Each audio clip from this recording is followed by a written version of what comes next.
I call to order this August 8th, 2022 Henderson County Board of Public Education Board meeting. Would all rise for the Pledge of Allegiance, please.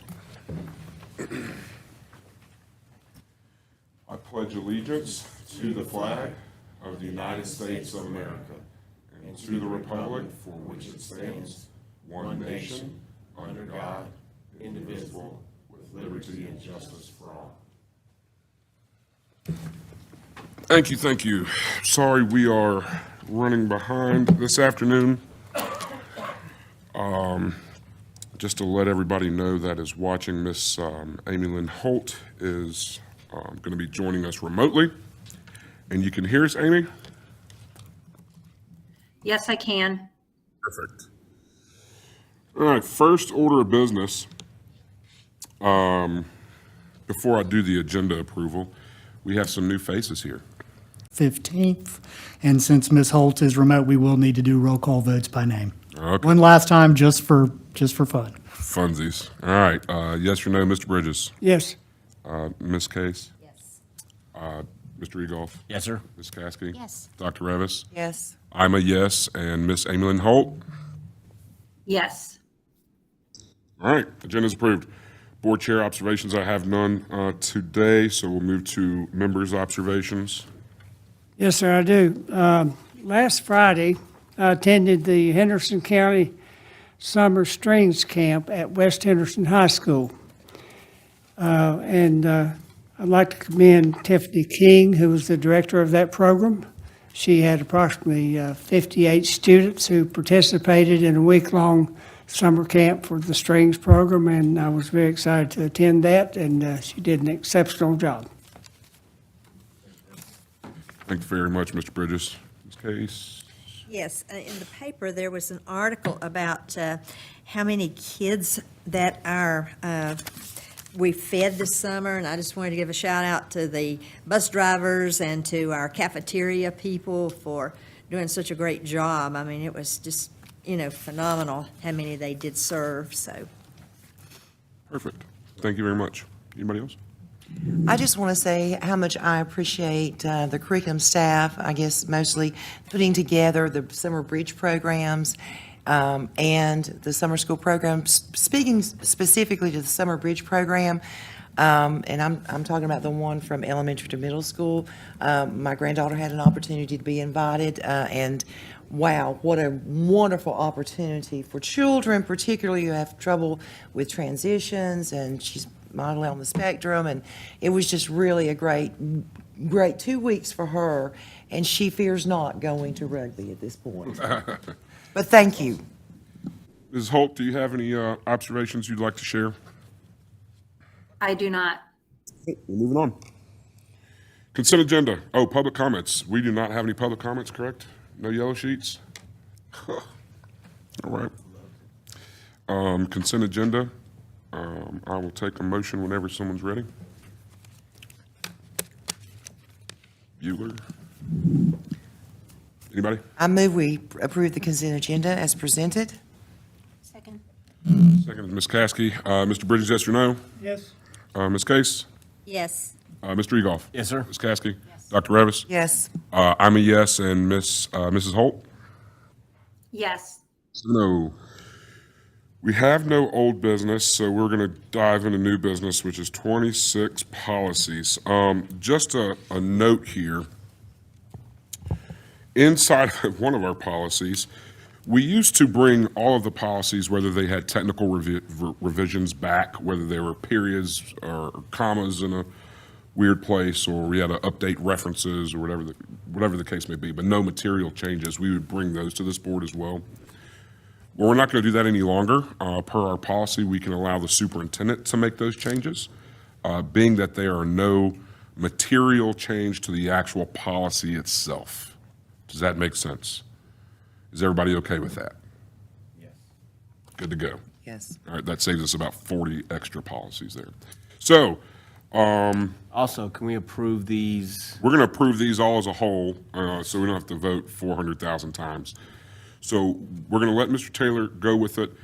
Typically, how I like to run these, he'll have some words to say, and then if you have specific questions about a specific policy. We'll go around one at a time to go ahead and talk about that specific policy that you have. We'll either approve all of them. If we need to pull something, we can pull it or whatever the case may be. Does that work? Good deal. Mr. Taylor, take it away. Good afternoon, board members. Hope you're having a great day today. As Chairman Craven mentioned, for the technical changes, there are only 5 policies there that had those minor revisions. For the rest of the policy updates that had more significant changes, they are presented here on the agenda. And so at this time, I'd be more than happy to answer any questions that you may have about any of those specific policies.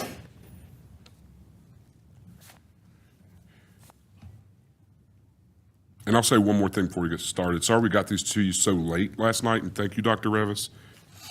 We had put them in the shared file, but we're getting going. Got a lot of people figuring out how we've done things in the past and what's easier. So in the future, you will get these probably a week ahead of time. Yes. Well ahead of time before 11 o'clock at night. All right. This side of the room, anybody have any policy questions on any of these policies? Ms. Case, let's go. I want to go to 4,400 on attendance.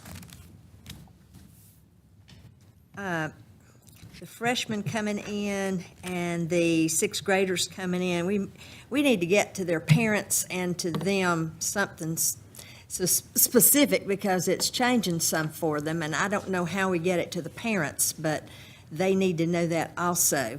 And maybe we need to hold this off till you have time to talk to us about if you have anything from, where you have been with especially high school tardies and, maybe you have some suggestions we haven't had, so, because that's a real problem is tardies in high school and then absences. Ms. Case, I was sharing with Mr. Taylor earlier today about this same policy. In the 4 districts I've had the pleasure of working in North Carolina schools, every other policy looks better than your own until you talk to them, and then functionally, there are the same frustrations. So I think the earlier you can intervene with students, the better. The earlier we can knock on doors and make sure that they don't pile up those absences early. So some of the bridge and transition camps, getting to know some of those kids who have had attendance problems on the front end. It's been my observation that a student who has attendance problems, that starts in elementary, which is a parent issue most of the time, and then it tends to exacerbate about 7th or 8th grade as some of the curricular offerings get tougher. So what we're going to have to look at is a comprehensive pre-K-12 or K-12 look at our attendance to make sure that when they hit 9th grade is really not the time to jump on it, because then a lot of times they're just waiting to turn 16, which is way too late. So what I would say is you can pass this policy, but as we look at our procedures internally, that'll be a big part of what we will look at is how do we proactively communicate and use our resources, whether it's our school social workers and some of those folks, to make sure that we have those lists early. But, in high school, I know, it's not done by everybody, and that makes a real problem because if Blair has 2 children in school and one of them's high school driving and the other one's in 9th grade and one teacher is really tough and the other one doesn't bother to check the roll, then I can see why parents would be upset. Correct. Yes, So we need ma'am. some kind of stipulations there where, schools have got to carry out. Right, when you're talking about consistency, that's a big Right. thing when we're talking about from the different grade levels, absolutely. So this is a current policy. The only update to it is on number 2 on Part C, where the State Board of Health or isolation or quarantine that is required state or local control measure, and number 10. Number 9 just has some grammatical changes to it, really. I think they took out an or, put in a semicolon or something there, or added or. But this is a current policy. But I'm saying maybe we need to change it because it's not working. So what would you suggest? I don't know, but we need to look into that, especially with tardies and the high school. Now, I don't know about junior high and elementary, they may not have that problem, but high schools do have that problem. And so it's, it's not fair for your 9th grader to be punished and your senior not to be or whatever. So we just need to get some, as you say, consistency. Again, that would be administrative procedures that we can certainly reemphasize the next 2 days. We're going to be meeting with our administrators and also throughout the year. And attendance is something that we're actually a pilot with an attendance program that the state has been looking at anyway, with how we're keeping up with attendance. So I think we'll see some recommendations come from that pilot study that we're part of, and then we can use that specifically to address these things you're concerned about. And so having the number of days that they can miss is something that you have had at your school? Yes, we have talked about number of days, how long you have to be in attendance to get credit for the day, period attendance versus daily attendance. So there's all different options that you can look at internally. It just has to fall under this policy and be consistent with your policy, those procedures that we do. Okay. And athletes, is there a new rule with athletes of how long they have to be in school to play, or how many days they can miss, or whatever? Is that you, Scott? Yeah, so Ms. Case, there was a time when the North Carolina High School Athletic Association had a policy that student athletes had to be in attendance a certain amount of time to be eligible for the next semester. They have since done away with that policy. And so we are referred back to LEA policy about students have to be in attendance a certain number of days to be eligible when it relates to their grades. So if a student misses so many days, they have to make up that time. And if not, then they still have the 2.0 rule. They have to pass 3 out of 4. So that is the policies that we have in place as far as athletics that do pertain back to eligibility if they're not meeting those requirements. Because again, if I'm not in school the number of days I'm supposed to be, that should have an effect on my grade. So they do not have to be in school a certain number? What did you? So by our board policy, they have to be in attendance a certain number of days. Right. If they don't meet that requirement, then if they have days that are unexcused, they have to make up those days if they go over that certain number. And I believe that number of days is 5. Is that correct, Mr.? In the high school block. In high school, so I get 5 absences. When I hit day 6, I have to make up that time. If I don't make up that time, then I receive what we have as an FF. So I fail that class unless I've made up that time. I have to have passed 3 out of 4 classes to be able to participate in athletics. So if I've missed 6 days in 2 of the classes, then I would have 2 Fs on my transcript, which would then, in effect, not allow me to participate in athletics. And who checks to see the 5 days? Our athletic directors and our principals, that's a report that they have to run each semester. When we get ready to go through athletic eligibility, they have to go through that eligibility list. They go through to make sure they've met those academic requirements with 3 of 4 and a 2.0.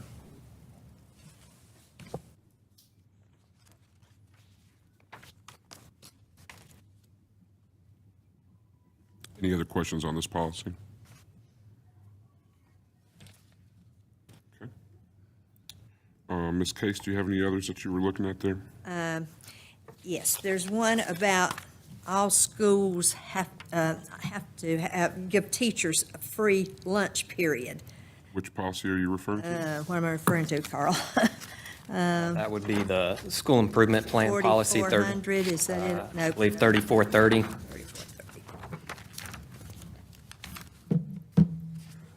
And it reads that all schools, and I'm just, high schools may be okay with that, middle school, but elementary, I don't think they all have free lunches because they don't have enough teachers to cover, or the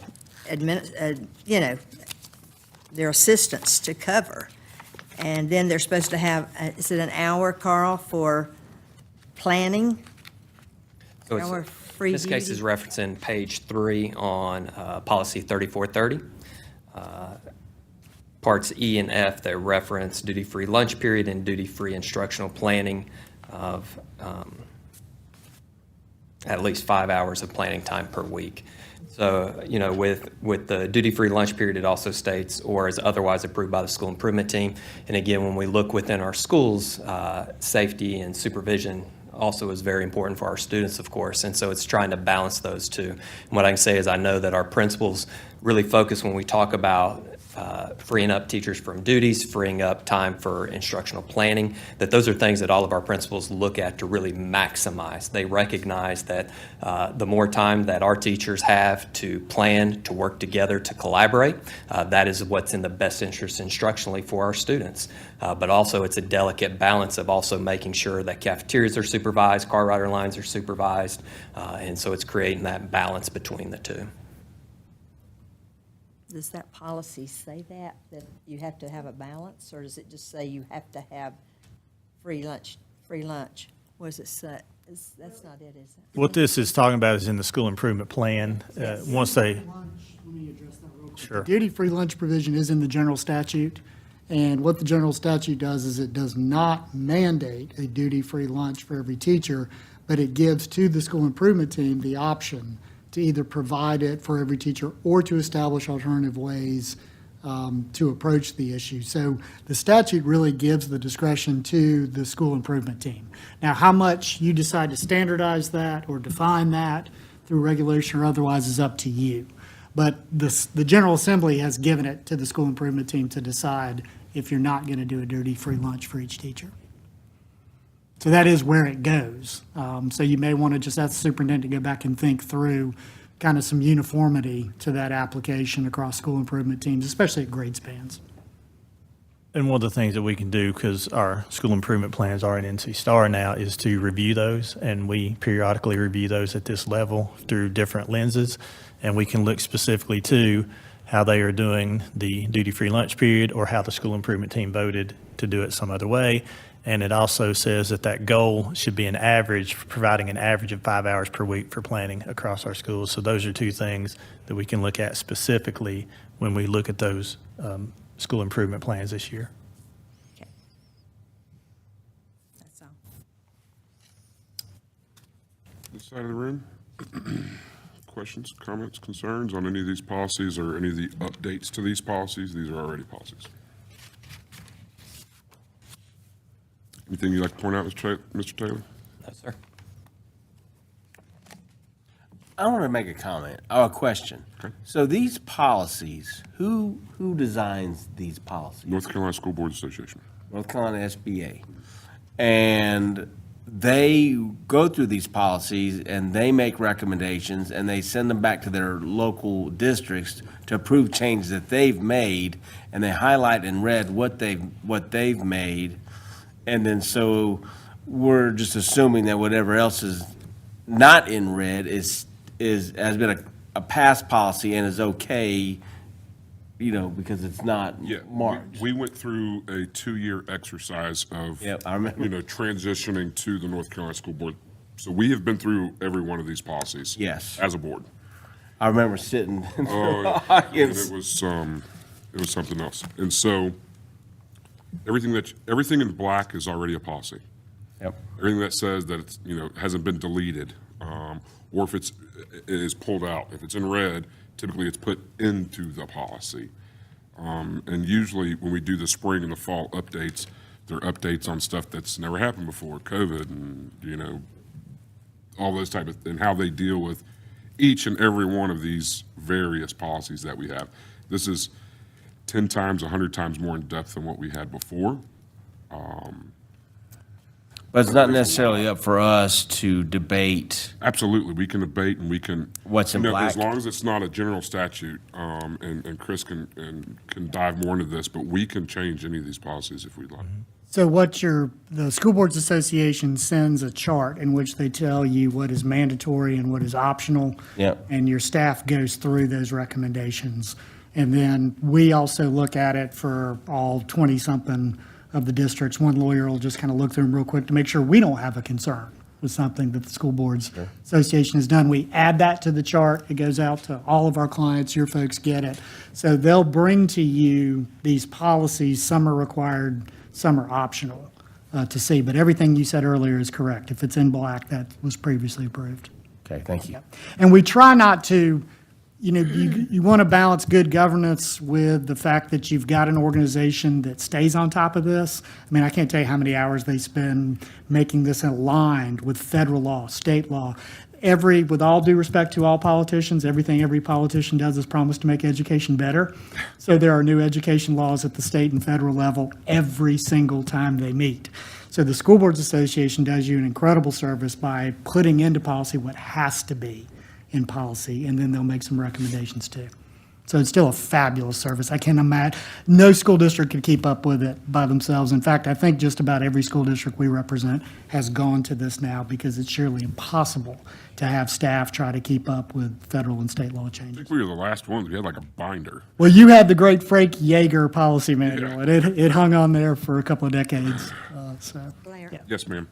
4240/7312. Carl, can you tell us what we do to get to new teachers training and transfers in on child abuse and reporting it and whatever? Sure. Yes, so this policy 4240 relates to child abuse and related threats to child safety. So it starts out by outlining the duties to report. And so there's training that our staff, our administrators, our teachers, and instructional staff go through. This policy states that it's on the even year. So this is a year where Mr. Rhodes has already sent out that training so that they can access it. I believe that this specific training is a 2-hour training that they work through that covers what this policy highlights. The other thing I'll highlight that's at the end, which is with the update, is under H, which is 2 new changes according to general statute. The first one is that the general statute requires us to provide a document about child abuse to students who are grades 6 through 12. And so DPI has provided us with a document that we can send home. And so our middle and high schools will send that document home according to this general statute. The other is that a poster is visibly displayed within the school. So the schools already have that poster, but we will confirm over these next few days with our administrators that they know where that poster is located. That way, if anyone was ever to ask, they could take them, and that it meets what this policy in the general statute states. Okay. Yep, you're welcome. Any other questions?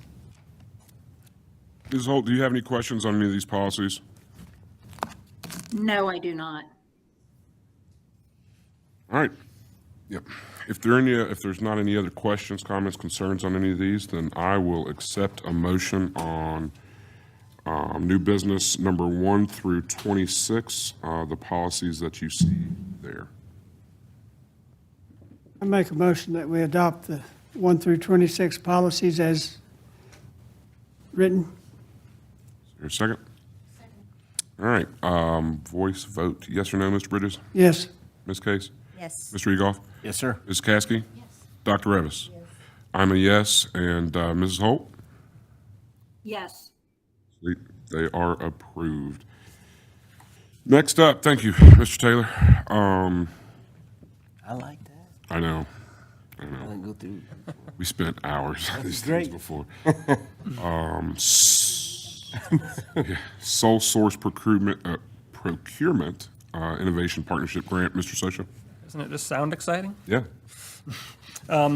As you're aware, every month, almost, it seems like we bring to you something for procurement waiver based on the uniform guidance rules that are in place now for services, in this case, over $50,000. And the one that we have for you this month is RTI International that we are using again. This is the second year for this to work with our IPG grant that we'll be using this funds over at the Career Academy. And you have attached with you our request and DPI's approval to use them as a sole source.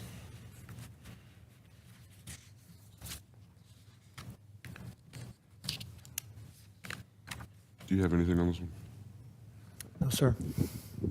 This is part of the comprehensive improvement plan to increase student outcomes out there at the Career Academy. Okay. Questions on this one? Ms. Holt, any questions? No.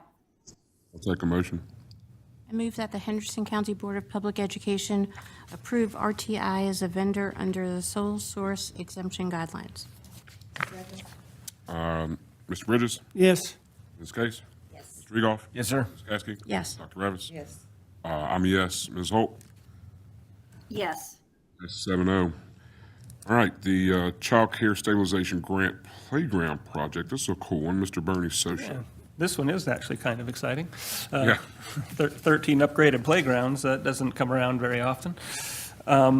You may recall that back in April, Scott presented to you some plans for us to use the stabilization grant in childcare to upgrade all of our playgrounds.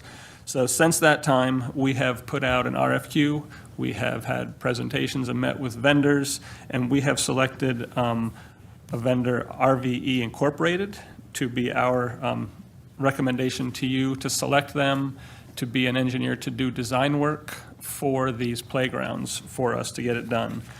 And what we would ask is that if you agree to approve this for us, that you identify them as the vendor and authorize us so that we may continue to negotiate with them and enter into a contract with them to get this work done. Part of the reason we have selected them is the timeline is very short to get this done. So we have a year to get this money spent. Otherwise, it gets reverted back. So we had to find a firm that could handle 13 playgrounds, start to finish, and also deal with the timeline of ordering such large equipment. Mr. Socia, Mr. Rhodes, could you guys just give us a little synopsis on, we have 13 playgrounds or elementary schools that we're planning on touching. How much money was in that particular grant? What is the date that we have to use that money by? And just give us a little overview of that project. Yeah, I'd be happy to do so. And Mr. Socia, you correct me if anything I say is incorrect. Currently, the scope of that project looks like somewhere around $1.3 million. We've been getting different grants. We're expected to get what we've called 6 dumps of money. We've already received 3 of those. The first 2 were a little over $700,000. The last one was a little bit over $500,000. So we're expected to see 3 more of those. The $1.3 million that we have, that we put into the RFQ, really is going to take into account making sure that all 13 of our playgrounds get something, because every playground is different. The needs are different. We have Edneyville Elementary, which is a brand-new school, has had a brand-new playground.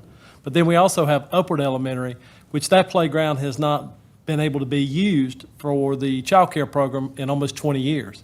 And it's gotten to the point where it's not even able to be used for the students at the school between 8 and 3. So that playground has been demolished, and we are going to build it brand new. So we've got about 3 or 4 of those playgrounds that we plan to build straight up brand new.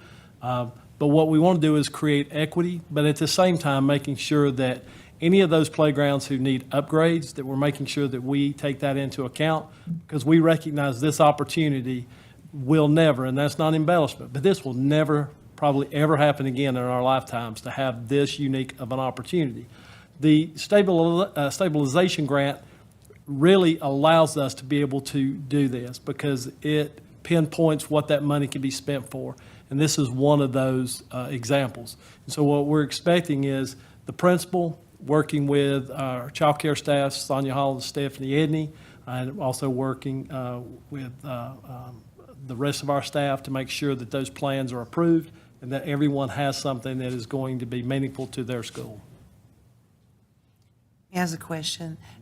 Scott, will this get all of our elementary school playgrounds up to those child care certifications? That is a great question. That is correct. Yes, ma'am. Great. And that's one of the reasons we want to make sure Sonia and Stephanie are involved in that. And also Martin Ballard, who is going to be taking over with our construction manager, he is really going to play a huge role in this. So the timing of this is really good, and the fact that Hendersonville High School is just now completed, which is going to free him up a lot. But also what's really important, and I think, is the timeline. Folks, we've got until September of next year. The money has to be spent, not encumbered, but it has to be spent. And that's why it's really important that when we started looking for a company that could meet those needs, these folks, RVE, this is what they specialize in. And so we're very confident in their ability to complete this project for us in the timeline in which we've given them. Awesome. We'll see Martin go down that slide. We'll be selling tickets tomorrow, and hoping we don't break it as soon as we purchase it. All right, any other questions? Ms. Holt, any questions on this? No, super exciting. Awesome. All right, I'll take a motion. I move that the Henderson County Board of Public Education select RVE Incorporated as the consulting firm for the elementary school playground upgrade project and authorize staff to proceed with all required documents and negotiation and execution of contracts. I second. All right, Mr. Bridges, is that a vote? Yes. Ms. Case? Yes. Mr. Egoff? Yes, sir. Mrs. Casky? Dr. Revis? Yes. I'm a yes. Mrs. Holt? Yes. That's a 7-0. Thank you. All right, next up, the bus driver bonus. Mr. Scott Rhodes. Thank you, Chairman Craven. I guess it was sometime back in maybe February, we brought to the Board of Education a plan to incentivize bus drivers and also substitutes. And so what we really want to focus on is we also mentioned to you that we would evaluate and look at each one of those incentive plans, and also to bring a recommendation back to this board at the start of the school year, because those incentive bonus plans were only in effect until June 30th. And so we're bringing back to this board the same plan that we have used for the bus drivers. And I want to be really clear about the reason we're bringing this back and the purpose. The purpose, when we brought it to the board to begin with, we were looking at a way of trying to recruit bus drivers as well. What we have found is that to be very frustrating. And it's been frustrating for a number of reasons. One is by the time we can get someone to sign up, take the class, and then have them drive with the instructor, then we're looking at 6 months before any of that occurs. And that has been really frustrating. What we found out in the rear view is so many of our folks that we're asking to do multiple jobs, for examples, assistant principals, teachers, teacher assistants, coaches. Some people have multiple 2 and 3 jobs. Some people are teaching, driving a bus in the mornings and coaching in the afternoons. The incentive for those folks, I'm going to remind you, if they drove 10 to 19 trips, it was $50, 20 to 29 was $100, and 30 plus was $200. What we have found is that incentive has helped keep most of our bus drivers intact. We want to continue that. We don't want to give anyone a reason not to drive a bus. And so because of that, that's why we're bringing this back to you for your approval. And so what we would like to do is continue the same process that we were using last year. Again, the $50, $100, and $200 bonus. I'm asking for us to go ahead. We, working with Kelda Livingston in finance, we have appropriated $272,000 in ESSER. You will see that in the ESSER slides. Last year, just for half of the year, we used $128,000. That's what we spent, and we had budgeted $265,000. This year's budget, all in, is $272,000. So with your approval, that's what we would like to bring to you this evening. How many bus drivers are you short, Mr. Rhodes, right now? So right now, we have 110 routes in the morning, 110 routes in the afternoon, and we're at least 30 short in the morning and in the afternoon. So what we proposed last year, is that enough? Because we spent less than half of what we allocated. Clearly, I mean, you can see it on the news or in the paper, you know, Asheville City and Buncombe County are begging anybody that can drive to drive a bus. And we're going to be competing with, of course, Transylvania County, charter schools, Polk County, Rutherford County, everybody. So we've got an extra 100 and call it 40 grand that we didn't spend last year. You put in 200 and, what do you say, 270 for this year? 270. Is that enough? Well, you know, what I would say to that, Chairman Craven, is we would love the opportunity to come back to you next month if you would approve this to begin with, so that we would have a starting point for our bus drivers so they would know they're getting something. If the board would like for us to come back and bring back a higher recommendation, then we would most certainly covet the opportunity to pay our bus drivers more. That incentive, again, we would like to stand out among other school systems in our region. Again, nothing says I appreciate you more than a paycheck. And so, but that would give us an opportunity to analyze and to be able to come back with a thoughtful recommendation that would be in line with what we have. And we would be able to start those conversations this weekend, if not next week, within our first ESSER meeting that we have after our admin retreat. How does our current situation or what we're offering compare with what specifically Buncombe County is offering? Mr. Craven, I'm not sure, But to my knowledge, and again, this doesn't make me right, but to my knowledge, I don't know of anyone else that is offering a bus driver incentive plan as far as it relates to the number of trips that are being driven each month. I'm not aware of anyone else. Now, they may be giving an incentive of a sign-on bonus that I'm not aware of. But for us, I'm not aware of anyone else that's giving a monthly bonus. What about the overall pay, like hourly? We need, The overall pay for bus drivers has increased. It's at least $15 an hour now. And just as a reminder, all employees, the lowest employee group, will start at $15 an hour. and that's the same as in Buncombe? Yes, sir, that's across the state. Okay. So the minimum starting point for a bus driver would be $15 an hour. Do you think it'd be more effective to have a signing bonus in addition to this monthly? You know, Ms. Casey, that's a great question, and what I would say to that normally is yes. But I think what we run into is the same frustration that we have faced with the simple fact that we can't get them through the class and driven quick enough so that it becomes a valuable tool for us. Well, what if you dripped along the way? You don't have to just give it all at once. Like, say if you had a $1,000 signing bonus, right? $500 signing bonus, whatever it is. Takes you 5 months, 6 months to get them licensed. Well, you can spread that out over that time. I mean, just something outside of the box to make sure that we have enough drivers to pick up our kids every morning. Yeah, I think this is something that we really enjoy doing. So when it comes down to really thinking about thoughtfully how to bring a plan to you that we think, number one, would work, Yep. that would be financially, fiscal and responsible on our end, we would like that opportunity. Well, I think this is responsible to keep this going right now, but I'd ask the superintendent to kind of think outside the box to figure out a way. We left, there's $140,000 that was left on the table last year for that bonus, right? We've got another $270 that's getting ready to be spent this year. Well, let's figure out how to spend it all. Okay? Let's put it in people's hands. Let's get some quality bus drivers that can, so we don't have any issues, double routes or anything like that going forward. And when does this ESSER money sunset? 24, I believe. Okay. So, yeah, and some of just those, think- I'll be going over that in the ESSER update, Yeah. Dr. Revis. But Okay. some of those, I think this one in particular will be 2024. I think not only do we need to have a plan of how we can use the ESSER monies, but we need to have a plan for when those monies are no longer here. Absolutely. Mr. Rhodes, Yes, sir. if you're 30 bus drivers short, how do you meet the needs of those routes that are not covered during the school day? Mr. Bridges, that's really the conundrum that we're facing right now, because the people who are picking up that load are assistant principals, coaches, teachers. I mean, we're having to ask people to do things that are outside of their normal job responsibility.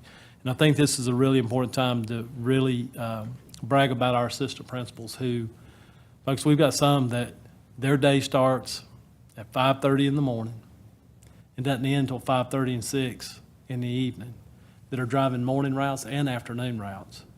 And so, we're doing everything we can to try to incentivize this, and we really appreciate this board's support last year and everything that we've been able to try to do. But right now, Mr. Bridges, that's who's picking up the load. This is a statewide problem. Has the state considered going back to hiring 18-year-old student drivers? Not that I know of. Not that So, I know Mr. of. Bridges, I can speak to that. If you are 18 and have a full license, you are eligible to drive a bus. But what we run into are finding folks who are motivated and mature enough at that age to drive a bus. And it takes so long. Again, the state does not do us any favors with DOT, what they've done with regulations. So one of the most recent ones that they put in place is once you get all the way through the class, you pass your test and you're doing your driving, they typically, one trainer could go out with 3 drivers. Now they've changed it to only one trainer can go out with 1 driver, which spreads that even longer. So I think you're looking at a threefold system here. Number one, if you would approve this evening, then we can put in play and maintain what your folks were used to, that you put in play during second semester of 2022. We can look at some salary pieces on the starting, and also look at some different ways that we can think differently about some additional bonus structures that you may do. What you're doing in this bonus situation is you're rewarding your people who are picking up the slack. So instead of having 30 empty routes a day, you might have 3 without that. So, it's really taking care of your own people. The other side of that would be looking long-term, what's going to incentivize some folks to come on board. And really, one of the things that the pandemic really hurt all the districts in North Carolina, really nationwide, is a lot of your retired folks were helping you drive buses. And the pandemic really put a monkey wrench into that whole situation. So we're all trying to crawl back now, all of the districts in this region and really, again, across the nation. So I think you've got a three-pronged approach that we need to look at. If you would be willing to pass this tonight, that would be great. And we can go ahead and let folks know, absolutely, we want to thank you for what you're doing above and beyond. And then we can look at those additional layers and bring you something back very quickly. Mrs. Holt has a question. Yeah, I have a question for Mr. Rhodes. You stated that our assistants were driving the routes. I know that's been going on a lot the past couple of years. Are they being paid to run those additional routes, or is that considered part of their assistant salary? That's a great question, Ms. Holt. No, we are paying them. We're actually paying them $20 an hour because what we've tried to take into account what it would look like over a 40-hour work week. So we've tried to take that into account by paying them $20 an hour to drive a bus. But that's a great question. Okay, I just wanted to be sure. No, really good question. And Mr. Chair, I would say the fourth prong of it is, as a body, as a board, is there anything that we can do to make our feelings known to the Department of Transportation that this is just not appropriate? I think this is, like I said, this is a statewide issue. Exactly. But we can certainly look at, maybe drafting something to send to those folks if that's something. Well, somebody's got to make some noise before they'll make any changes. Now, I don't know that that's us, and I don't know that we, as a one sole body, can make any changes, but it is not appropriate for it to be a statewide problem, and the Department of Transportation decrease the amount of people there to certify our drivers. It's not appropriate. So, Dr. Revis, we have made collective noise in the Okay. region as a superintendent's group, Good. and will continue to do that. Good. I think any noise that puts a highlight and spotlight on this problem is good, because it is not something that's going to solve itself No. anytime soon. No. Isn't there one driver from the DOT that comes and drives the bus drivers, but then they've got to have go to the doctor and get a permission and blah, blah, blah. Do you know that process? Yes, ma'am. Unfortunately, I've got one of my best friends who's a longtime bus driver who would love to drive for us, but the DOT physical is more stringent than it's ever been. And so that's another hoop that is difficult for a lot of our drivers to jump through and to pass as well. And they got to have it in a certain time before their license do so-and-so? Yeah, there's a lot of hoops to jump through to be able to drive. All right, well, we'll hopefully get this policy passed for you. If there's no other questions, and then you guys gals start thinking outside of the box there, and let's figure this thing out. In the meantime, can you write a letter and we all sign it or something to the DOT? Yes, ma'am. I'll be glad to do that. Okay. Perfect. Any other questions, comments, concerns? All right, I'll take a motion. I make the motion that I move that the Henderson County Board of Public Education approve the substitute teacher and bus driver recruitment and incentive plan as presented. Second? Second. Mr. Bridges, yes or no? Yes. Ms. Case? Yes. Mr. Egoff? Yes, sir. Ms. Caskey? Yes. Dr. Revis? Yes. Ms. Holt? Yes, Yeah, I'm a yes as well. I heard your laugh too. Thank you. sorry. It's all right. ESSER update. Mr. Scott Rhodes, you're back and you got a clicker in your hand. Yes, sir. I'm gonna come up All right. front for this one. You're gonna have to keep turning around and look at me. I'm gonna go over the ESSER update for you. Once this pulls up and all. These slides that we're getting ready to show, these are slides that you see every month.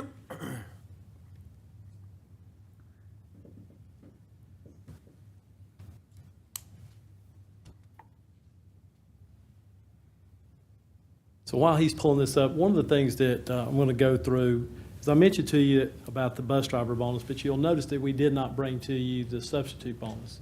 And I'll remind you, the substitute bonus, we were paying substitutes. If you had subbed 5 to 9 days, $200, and then 10-plus days, $400. One of the good news in this year's budget was the increase in substitute pay. Previous years, we paid non-certified subs $83 a day. We paid certified substitutes $105 a day. This year, we will be paying non-certs $105 and certified folks $130. Now, some of you may ask the question, well, why didn't we go ahead and add that bonus? Well, if we did, then they would be making almost what a beginning teacher would be making. So the good news is for anyone who's going to be substituting in Henderson County is that pay is going to be one of the tops in the region. The only person is, the only school system that's paying more is Buncombe. We need to advertise that? Yeah. So Buncombe County will be paying $145 for cert, but they pay for an 8-hour day. We only pay based off a 7-hour day. We're not asking our substitutes to do morning or afternoon duties. And so our pay really is in line, is one of the top, if not the top, within the region. And so we're proud of that, but I wanted you to know why we didn't bring that. Mr. Rhodes, I might need to stop you for a second. Okay, That last motion we just approved, okay, in the motion, it says that we are approving the substitute teacher and the bus driver recruitment and incentive plan, and we are not going to be approving the substitute. So we need to, Bus driver. we need to, yeah, rescind that motion. Do we have to, we need to have another vote to rescind that motion, and then we need to make another motion, okay. all right? Because that, the language in here is wrong. Does everybody understand what I'm saying? So I would like to make a motion to rescind that previous motion that we just made on the substitute teacher and the bus driver recruitment and incentive plan. Do I have a second? Second. Okay. Does everybody understand what I'm doing here? Yes. All right. Mr. Bridges, yes or no on my motion? Yes. Ms. Case? Yes. Mr. Egoff? Yes, sir. Ms. Caskey? Dr. Revis? And Ms. Holt? Yes. And I'm a yes as well. All right, I will now take a motion. I'm going to make the motion. I move that the Henderson County Board of Public Education approve the bus driver recruitment and incentive plan as presented. And everybody understands what we got going on now? Yes. Okay. Mr. Bridges, yes or no? Ms. Case? Yes. Mr. Egoff? Yes, sir. Ms. Caskey? Yes. Dr. Revis? Ms. Holt? Yes. And I'm a yes. Thank you. Thank you, appreciate it. I'm sorry, I saw that, and then I was like, we need to change this. Oh, thank you. So as we go through the quick ESSER report for you, again, most of these slides you've been seeing for months. So we go through the elementary and secondary school relief fund. Again, Congress set aside approximately $13.2 billion. 30.75 billion is allotted to the Educational Stabilization Fund through the CARES Act. Elementary School Relief Fund, ESSER 2, again, that expiration date is September 30th of 2023. ESSER 3, those funds expire in 2024, September of 2024. And again, just as a reminder, at least 20% of the funds must be used to address learning loss through evidence-based interventions that respond to students' academic, social, and emotional needs. And so as we've set up our ESSER 3, learning loss for recovery, acceleration and advancement, summer learning, we've also set some of the money that's unassigned, but also for infrastructure facility improvements. And then also just highlighting some of those allocations to date. We've looked at the HB 82, the legislated summer learning from last year, and again also for this year. We paid out the 2021-2022 retention bonus to employees. We've got 5 additional school nurses, the MTSS teacher assistants. Those folks, 23 of those that were formerly just quarantine TAs, we've repurposed those. Again, bus driver overtime pay, the substitute teacher incentive, and phase 1 of 3 for Chromebook replacement. So as you start looking at those allocations to date, what you will see is the money that have been budgeted, but also the expenditures. And you will notice that those expenditures have always been less than what we have budgeted. We have been very intentional about making sure that we've put enough money into those budgets that we would not, we've been very strategic about not going over those. And so as you start looking through those, you'll see ESSER 2, again, just bringing to your attention the substitute teacher recruitment bonus. The good news for those folks is that money that we were paying out as a bonus last year is now really going to be part of their overall pay forevermore. And so we're really proud of the substitute pay and the increase in that and how that's going to go. And again, the bus driver recruitment bonus, just again, bringing that to your attention of what it was last year at 265, we spent 128, and then looking for this year at 272. Again, allocations to date, as we start looking at ESSER 3, same thing, looking at as we go down, seeing what is budgeted and what's also been expenditure. The ESSER 1 details, just want you to be able to look and kind of see what we have left. At the beginning of FY '23, we have a balance of about $146,000. Right now, we have $64,000 of that encumbered. We're in current discussion how to spend the remaining funds. Again, these dollars have to be spent by September of 2022. So hold on. You're discussing, you've got a month. You got 82 grand, 251.20 that you need to spend. Yes, sir. And so are we putting it on Chromebooks or not? So that is part of the plan, and as we look at cleaning wipes, looking at a portion of that going to our Chromebook, but here's the goal, is when we get finished in September, that is zero. We don't want to give any of that back. Right, that's the goal. We're all on the same page about that. Yes, sir. Yeah. All right. ESSER 2 details. So we start looking at ESSER 2. So at the beginning of we've had right now $2.3 million. Currently 2.1 million is already budgeted for the continuation of our current HCPS initiatives during this year. Some of those include the 3 additional staff members added last year, the Director of Student Achievement, the Assistant Director of Technology, and payroll technicians, certified signing bonuses, recruitment efforts, our letter subs, bus driver OT, and route bonuses. So most of that money that we're looking at right now is already being encumbered as we have that budgeted for this year. Yes, sir. So again, as Mr. Craven was saying, and I think we've all been clear on this, but Dr. Revis was also mentioning, we don't want a cliff, while we're searching for $2 million at the end when this goes away. But these people have been hired under that they're aware that this is not a forever Yeah. job? Yeah, that's a great question. One of the things that we have been very intentional about is everyone who's been hired in one of these positions, they understand when that position ends. And so just like, for example, we had employees who we had employed just in those TA positions that we said those jobs were going to end at June 30th of 2022. Those letters were sent back out months in advance as a reminder as well. And so everyone who accepted a position, they were aware of it being a federal funded position that ends with a certain date. Because it's going to be hard for anyone who runs a business, which a lot of us do. But when you hire someone, they do things, then all of a sudden, if that person disappears, there's a big strain on the remaining members to fill the gap. So we just need to be prepared for that. And so I think, Mr. Goff, to that point, one of the things that we would be very mindful of is we go through and finding if there are positions that we believe hold value past September of 2024, that gives us really 2 budget cycles to be able to come back to this board to make recommendations that we believe that we would be asking for as we start to look at our budgets. And so that, again, has given us some flexibility to be able to see which of these positions are beneficial as we move past 2024 and past COVID. Currently, we have about $325,000 that remains unbudgeted. And again, these funds here expire in 2023. Lastly, as we go through the ESSER 3 details, as we look at this at the beginning of this year, we're looking at $20 million still. Currently, we have $13 million that is already budgeted. These also include summer school from not just this year, but all the way through 2024. The additional staff positions, as it relates to EC positions, ESL, social workers, counselors, MTSS, those health department, the contract that we have for school nurses, those things are all falling in line, and plus the Chromebook, parts 2 and 3, so, Mine says 15 to 5. Yeah. yeah. Is yours updated or is this updated?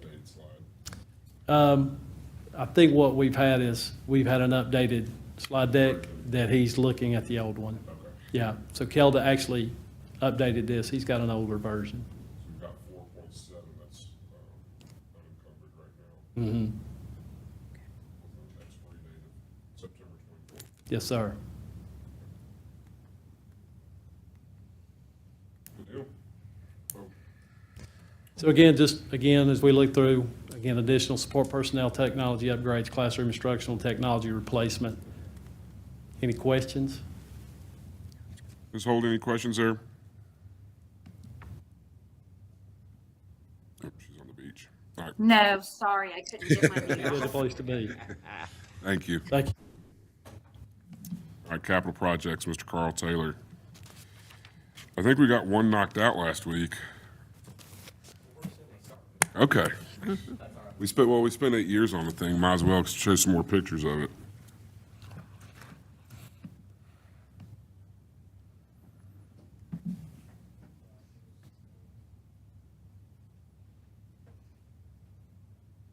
There we go. All right, so as Mr. Craven mentioned, we did open up or cut the ribbon on Hendersonville High School last week, which was an exciting day. And for those of you that have been a part of the board from start to finish, then this has definitely been a huge project. The first two pictures to start with, one is an aerial photo that just lets you see really the finished product and what the footprint now of that school looks like from up in the air. And you can just see with the new turf and the new buildings that have been added on, as well as the renovations, what a beautiful campus that is overall. Stillwell was really the finishing touches of this project. And so here is a picture looking at the front of it and really just seeing how that, even though it was renovated, that the historical look of that building has been maintained. And so it looks Is just it- like it should. Is that a real photo or is that The aerial? computer?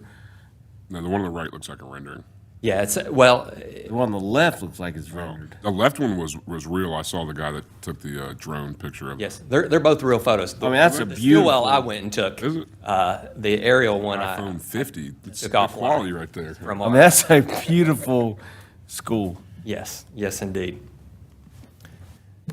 So in mentioning the ribbon cutting, here again is a picture of that ribbon being cut where board members, our commissioners were there to able to celebrate this, as well as two rising seniors of Hendersonville High School were able to participate in that and be a part of that day, as were some other students who volunteered in passing out the programs, being available throughout the building to answer questions. So it was just great to also see students, because again, that's who this is for. You know, this building is for our students and for the community to celebrate.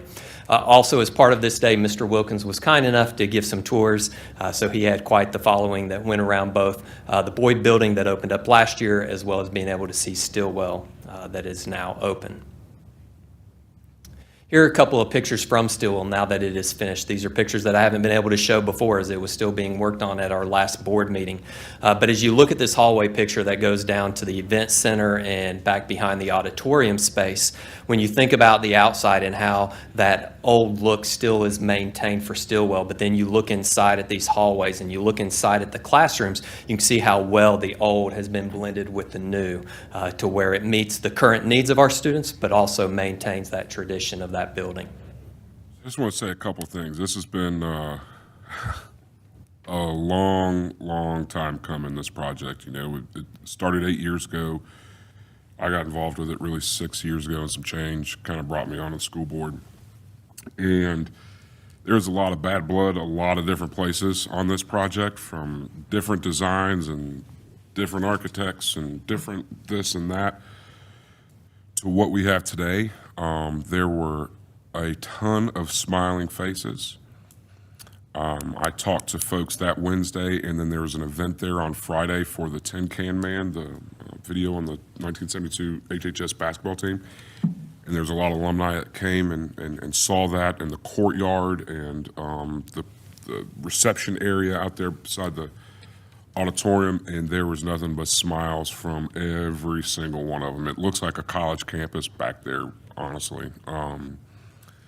I'm so glad that this board fought for this project, and we finally got it done. It's pretty wild. Good job, Amy. You know, I only got to experience it for the Thank last you. for the last year and a half. And what I'll say also in the time that I've been able to participate with it, really, I just want to thank Vinoy. They were amazing partners to work with in the work that they did and how they were always flexible from, you know, using the auditorium space for the senior play this year. In other needs that came up throughout the construction, they were always willing to try to find solutions for us so that we could use it as need be. And then also, you know, from the county standpoint, David Berry, this was his final project, but in the last year and a half, just the amount of work he put into this and being a good partner with us just really was greatly appreciated from my end. Between your year and a half and his 30 days of being here, y'all got it done. We got a lot done, didn't we? All right. All right, so any questions on Hendersonville High School? All right. So moving on just to a list of the other projects that we have ongoing from our last meeting back in June. We still continue the work on the warehouse out at the maintenance facility. The building is up. Earlier this week, they were installing the lights inside that building. Really, the final two things we're going to be missing are the roll-up doors, and they have been ordered. They've been supposedly shipped, but we're just going to play the waiting game. And so really it could be sometime in September before those roll-up doors arrive. And so we're optimistic that it will be completely closed in come October. The same is a similar story is true with our security videos or cameras at the middle and high schools. Everything has been wired. Everything is ready for the cameras to be plugged up and ready to play. Unfortunately, they are on a ship. And so they continue to sit on that ship. And every time we get an update, it just gets delayed, which just seems to be the story with so many things right now. So hopefully those cameras will arrive sometime in September to where then Haynes can go in and plug those up and then train our people on the system. And then they will be up and running at that point in time. For East and West, again, last fiscal year, you all approved for sound and lighting upgrades at both auditoriums. So that work has been going on throughout this month and should be finished by the first day of school. And then the final project that is ongoing is at the East Henderson Stadium to make it the home side of the bleachers ADA accessible. And so that work has started this summer. The concrete work has been poured. Now we are waiting on the arrival of the materials to build the ramps and to adjust the bleachers as well. And so we have a date of September completion for that project. You got a lot on your I plate. have a though. question on that project. Yep, Yes, go ahead. Ms. Hall. Can I? The stadium at East, do they have ADA bathrooms?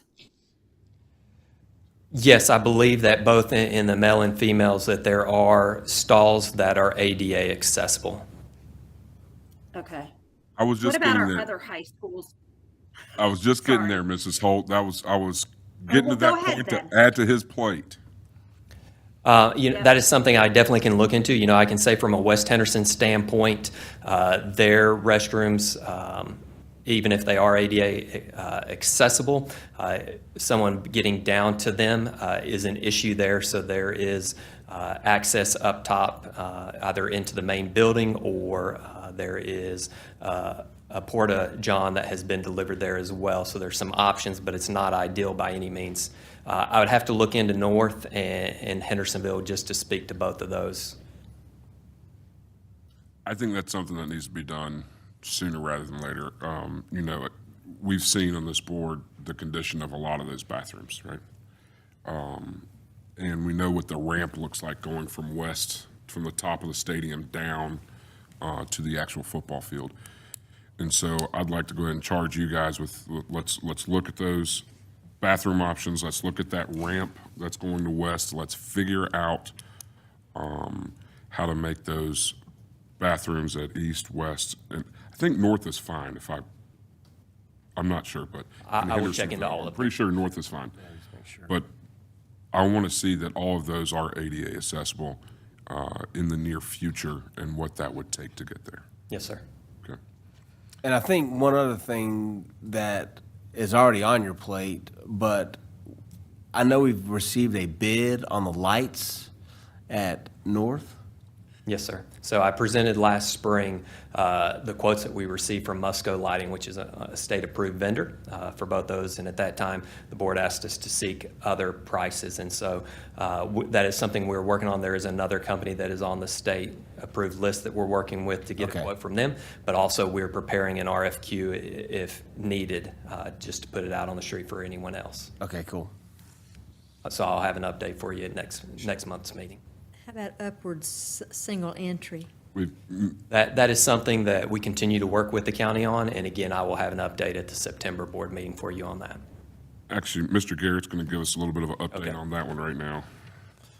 So, Ms. Case, members of the board, we did meet last Thursday with Christopher Todd with the county and Carolina Specialties Construction to talk about moving forward. We do have some preliminary drawings and blueprints that they have given out, and they do plan for the commissioners to take that up at their next meeting for us to then actually move forward with that project. There have been a couple of things value engineered out that we've got Martin Ballard looking into to make sure that we understand that what they said they were going to do and what we needed will be actually what is to be done. The biggest chunk of that, when we look at the breakdown, is going to be your parking lots and the paving. That's taking up a big, huge chunk of that with how much asphalt costs now in petroleum. So that is the biggest chunk. One of the things that we are making sure of is looking at the cafeteria size and the space, because that is one thing that they are trying to, I think, maybe value engineer out of that because of the cost of the total project. But right now, the way it looks is you would flip your entrances. Both entrances would be secure. The current student drop-off for car riders will be in the bus driver lot and vice versa, but we want to make sure that the buses can make those turns. The accessibility is there. Now, the awning, we already have in place to have that project, and it is set to begin next week and to be completed by the time school starts. So that awning that has failed in the back with the snow load should be up and running by the time that the school year does start for students. And then there will be an awning placed on the other side for the drop-off as well. So you'll have awning on both sides of your building. So Martin is going to schedule a meeting with Carolina Specialties and make sure that everything is in place that needs to be for that project. But it looks like it will be actually moving forward. I'm going to give you guys one more update. Ms. Holt and I were at the Joint Facility Committee meeting, and got an update from David Berry on the bus garage situation. We have $3 million allocated for our capital budget to build a new bus garage. That project came in at 10 to 12 million. Now, we don't know exactly if that was Taj Mahal type bus garage or if that was bare bones or what that was. So they're going back and digging into that project, to see where costs can be, where we can whittle that project down a little bit. It's still something that's highly on our radar, but that's something we'll be bringing back hopefully sooner rather than later. Okay. And The land out Sugarloaf Road? Yeah, so the land is still the same piece. That doesn't seem to be the issue. You know, there's a lot of excavation that will have to happen on that property because there's a big valley that's beside it. But really, that wasn't really the increased cost. It was materials. Metal buildings have doubled, tripled in cost over the past couple of years. So we're going to reevaluate that project, make sure that it's still at the top of the list, but at $10 million, $12 million, that's an insane, I mean, that's 3 to 4 times what we had budgeted. So that money is still sitting there. It hasn't been spent or anything like that, but we need to reevaluate that project. And Mr. Chairman, part of that will be to look at the overall 10-year plan. Yes. That was done in 2018. We know the pricing on that is going to be obsolete. So we can actually update that 10-year plan with some of the things that have been completed since 2018, and then look at getting updated pricing and maybe allowing you all to look at that and reevaluate your priorities on that whole facility plan. Yeah, I think that's our next big project here for this board, is really digging back into that 10-year facility plan, seeing what's done, figuring out what our priorities are, because I was a different board at that particular time. you'll have a somewhat different board come a couple months. So figuring out what those priorities are and going from there. Questions? I don't see how Will you put your microphone on? those people can, make it day by day out there. They're just swamped. No, I agree. It's been one of those things that's needed to be done for 20 years, I believe now. Longer than And that. it's one of those things that it's not a sexy project to get done, right? It's not something, it's like when you want to put $1 million into this place. Well, nobody wants to put money into the central office. Like, central office, right? But it has to get done. We cannot fit our buses into the garages. The second floor is condemned of the building. So we've got to figure it out, and if we prioritize it correctly, then we'll get it done. So that'll be something we'll be tasked with over the next couple of months. We'll get it done. All right, anything else for Mr. Taylor here? Thank you. Thanks, sir. Dr. Shannon Marlowe, Equity Update. Welcome. You get the clicker. Yeah. Okay, I'm excited. I know these have been really informative presentations, but I'm going to tell you, I think I have the most fun. Absolutely. So as part of our equity update this year, we wanted to bring back to you this year's summer programming. You'll remember that we were able to use ESSER funds last year for that selection of activities that students did, and we were able to do exactly the same thing this year. And I will try as I go along to just kind of mention across the schools and what kinds of things. So here you'll see you've got students from Rugby, Clear Creek, Marlowe, and Sugarloaf at places like the Pisgah Forest Gem Mine, Hands-On, and Carl Sandburg. So in the classroom, because teachers did want to make it fun once again. So I actually just took this same quote from the slides because it is still true, but I highlighted a few things. One is that there is research that says that there are cumulative achievement gains that can go back if you've got a good, differentiated, solid summer learning plan. And these children, again, Sugarloaf, they're in the classroom, but this time hands-on came to them. So there are opportunities across the board for our students. The other thing to keep in mind about summer programs, they have to be well done. And if they have an academic focus that incorporates physical activities that help kids learn, those life experiences are then embedded in students and the activities that they do in the classroom. You are building background knowledge for students, just as we did for these students at Clear Creek, who attended Bullington, Fletcher, who went to Patton Pool, Sugarloaf, who went to Hands-On, and Flat Rock students who visited Ellaberry Farm. So we did expand summer learning, and I do want to say thank you to our instructional services team, who are absolutely phenomenal, and special thank yous to Caroline Patterson, our high school director, Scott Moore, middle school director, and our director of student achievement, Dr. Marcy Wilson, who, as you heard earlier, we have paid for out of ESSER funds. Without her being able to do the work that she did, we would not have been able to expand the program, and we did expand it this year.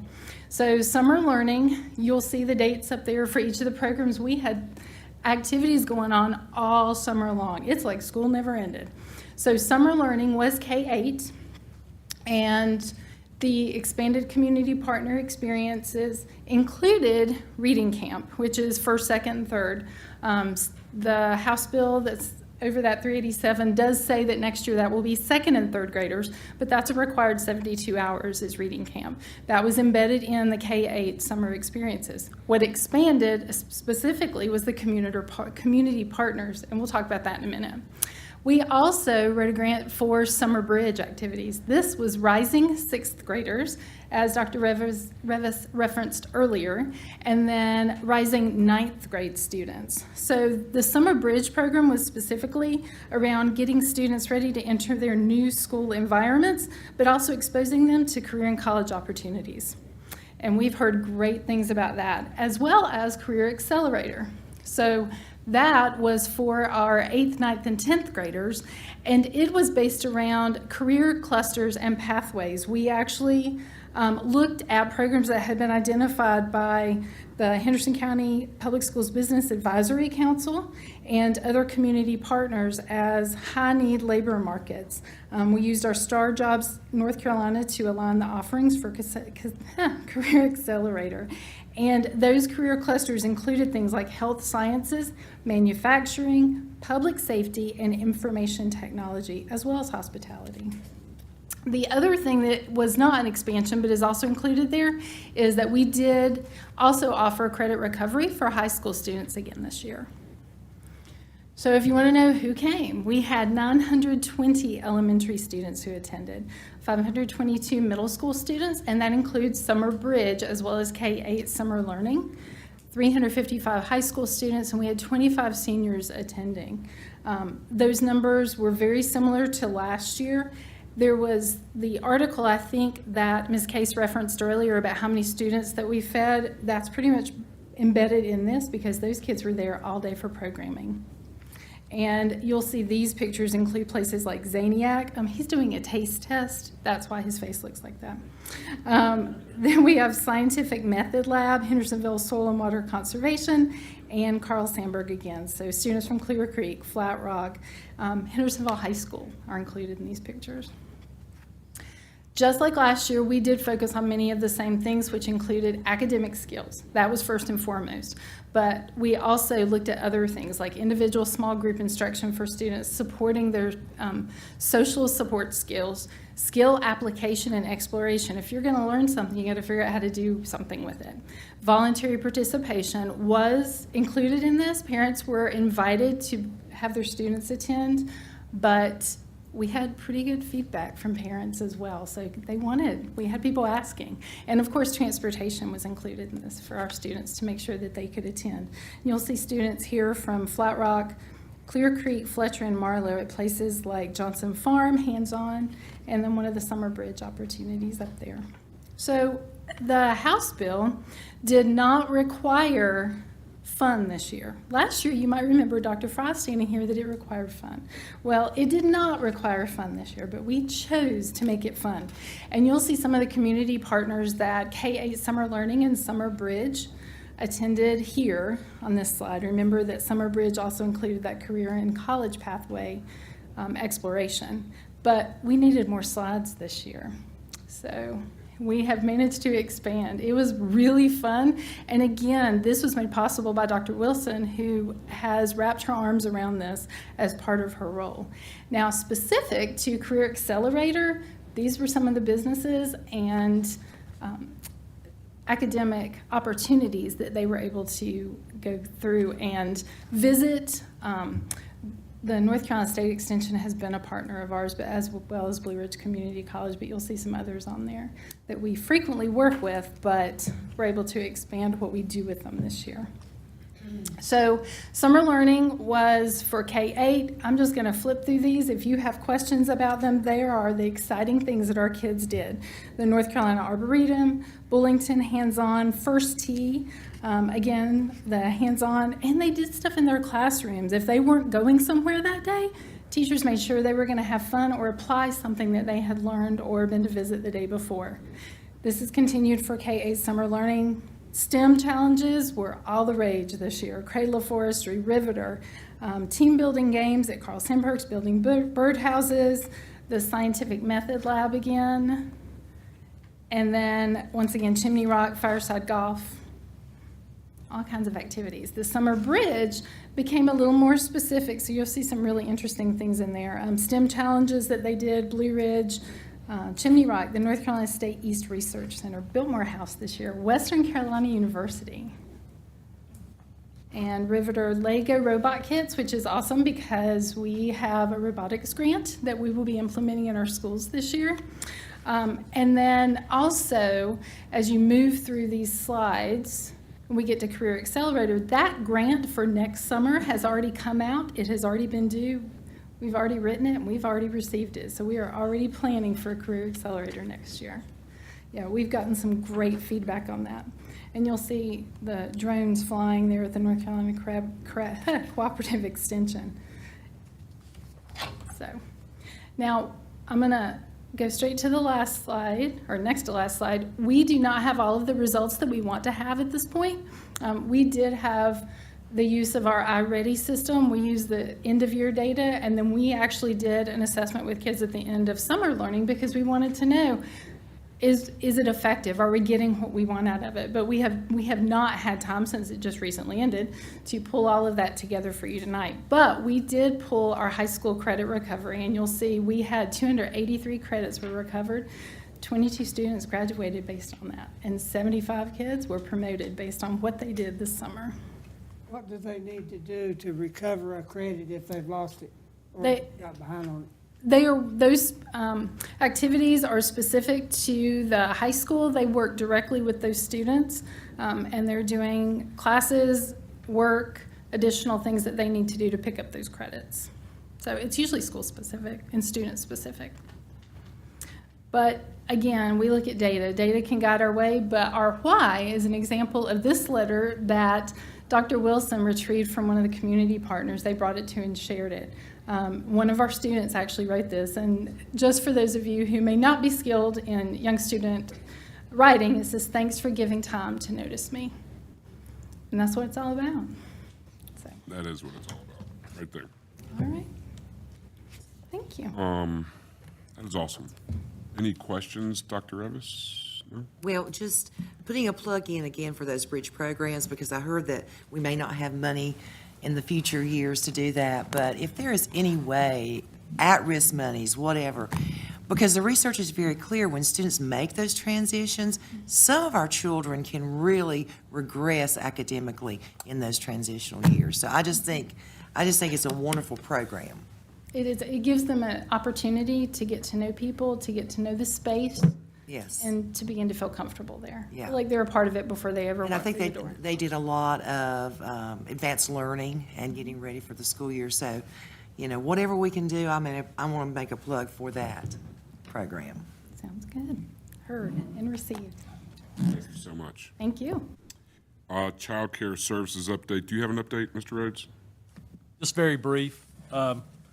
Just want to let the board know that the plan is to come to you next month once that the Summer Plus program is complete, so that we can give you a complete financial update of what this summer has looked like. I do want to just give a couple shout outs, one to Sonia Hall, Stephanie Jones-Edney, our two child care directors. They have just done an absolutely magnificent job of running our Summer Plus program. And then, last but not least, it's my wife's birthday. You never miss an opportunity to say happy birthday to your wife. With all 35 people watching online, Kim Rhodes, I love you. Thank you. Awesome. All right, financial statements, Mr. Bernie Sosha. I do not know how to follow that. All right, you can't. You can't. But I'll give you a bunch of numbers anyway. Yeah. Bunch of reports this month, most of them wrapping up last year. None of these have payables and receivables posted yet, and again, these are not the audited numbers that you'll receive later in the year. But as of June 30, for our local current expense and other restricted funds for the year, we had $32,991,000 of revenues, and we expended $30,518,000. That is an increase in our expenses of $2.1 million over last year, and even with that large amount remaining, we've tracked it down. Most of it is actually unfilled vacancies that went either temporarily or for all year long last year that we were unable to fill. It's amazing how quickly a few vacancies can add up. But it is our intent that those are all going to be filled this year, and that is how we built our budget around the coming year, is that those will be all filled positions that will be full staffed this year. July, we got started. We got $3.2 million in revenues, and we already spent $2.3 million of expenditures for just the month of July. So we hit the ground running.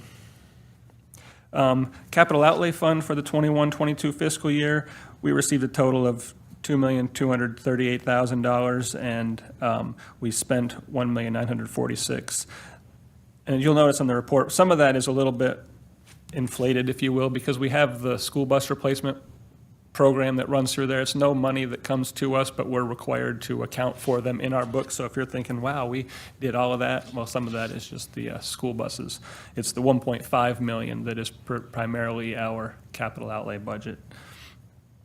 The two enterprise programs for the fiscal year 21-22, again, we benefited greatly from the COVID funds. As you'll see, the child nutrition program received $9,292,000 in revenues, whereas we spent $8,145,000 for the year. So we are finishing that program very strong, moving into the new year, especially with the child care, or the child nutrition salary increases that'll be in place, and in a year of operating where we have to operate on regular operations with collecting and charging for our meals.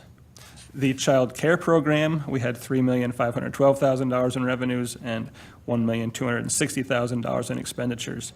And as we've been talking about, the stabilization grant provided about $2 million of that benefit there, but we're still about $225,000, $250,000 to the good operationally for that program this year, which, you know, as we've had many conversations, that is huge for that program. We're on the right path now, and we're going to keep going that way.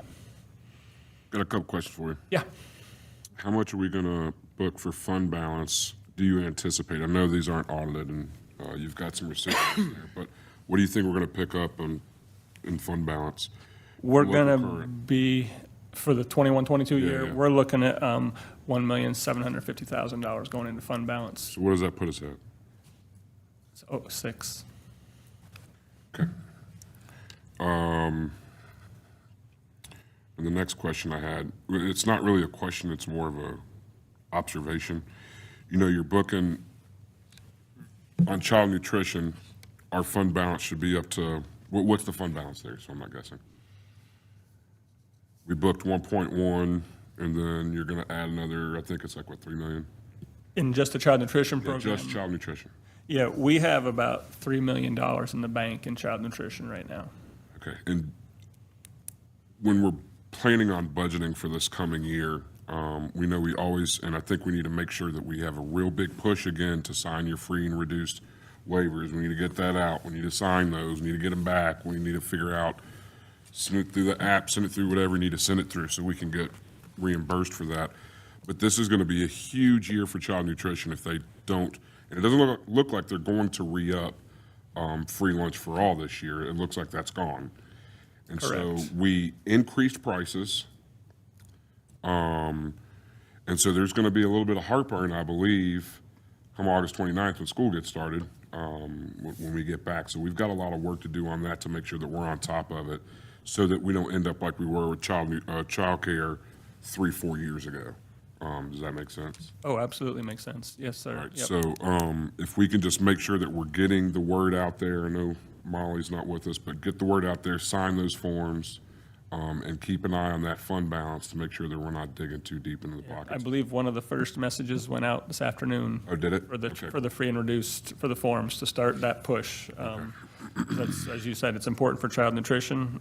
It's important for our Title I funding. It's not just child nutrition that it No, for impacts. sure. It impacts the whole operation, so very important. In childcare, I know we've got that, the stabilization grant funds on there, but Scott Rhodes, you have killed it on that, and awesome job from turning that thing around. Awesome job. That's all I've got. Anybody else have any questions on the monies? All right. All right, thank you. Yep. General Operations, Mr. Mark Garrett. Thank you, Mr. Chairman, members of the board. It's my pleasure to share this month's General Operations Report. We welcome several new people here. If I could indulge and welcome 2 more. Grant Atkins is our Director of Technology, so thank you, Grant, for being here, and also Matthew McMurray is the Assistant Director of Technology. So glad to have both those gentlemen assume those roles, and we know they're going to lead us very, very well. I'm thrilled to be part of HCPS and appreciate the warm welcome I've received a month in. I'm still here. I'm still here. Nice. And no action was taken tonight to fire me, so that's great.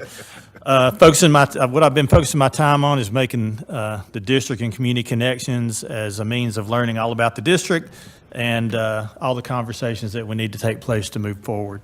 Had the opportunity to visit with maintenance and transportation as well as all of our campuses to start familiarizing myself with the geography. I felt really good about secondary, and now I've found all the elementary, so I feel really, I can get from Dana to Clear Creek and back if I need to now. For the month of July, we have had Bruce Drysdale Elementary and Hendersonville Elementary School kick off the 2022-2023 school year on July the 11th. So as we are getting ready to crank up the traditional calendar schools, they'll be close to their first break, and I'm sure they won't rub that in at all when they get to their first 3-week break. Blue Ridge Community College cut the ribbon on the new Patton Building on July the 12th. That'll directly benefit our early college and career and college promise students as we look to build both of those. The My Future NC Regional Meeting was held on July the 18th at Haywood Community College. That My Future NC, reminder, is focused on post-secondary attainment across the state by 2030, which includes not only degrees, but certifications and those stackable credentials in the industry world. The Henderson County team, which consists of a Board of Commissioner member, the county manager, executive director of the partnership, and the Blue Ridge Community College president make up that team along with myself. And we will be meeting periodically to work on the local attainment plan, and we'll share that as we have more. The elementary and Title I director interviews to fill Dr. Marlowe's previous position have taken place. And then we had a joint facility committee meeting with the county on July the 27th. In August, we had to celebrate Dr. Shannon Marlowe began her new role as Assistant Superintendent of Instructional Services on August 1st. So this is her first official meeting, and I think she did a very, very good job there. So you set the bar high the first time, Shannon, so we'll expect even more. Hendersonville High School ribbon cutting took place August the 3rd.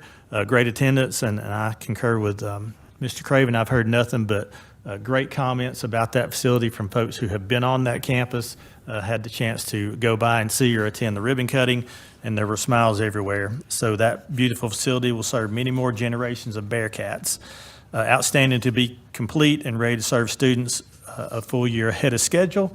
And so thankful to all who had a hand in that project, from the folks here in our office all the way down.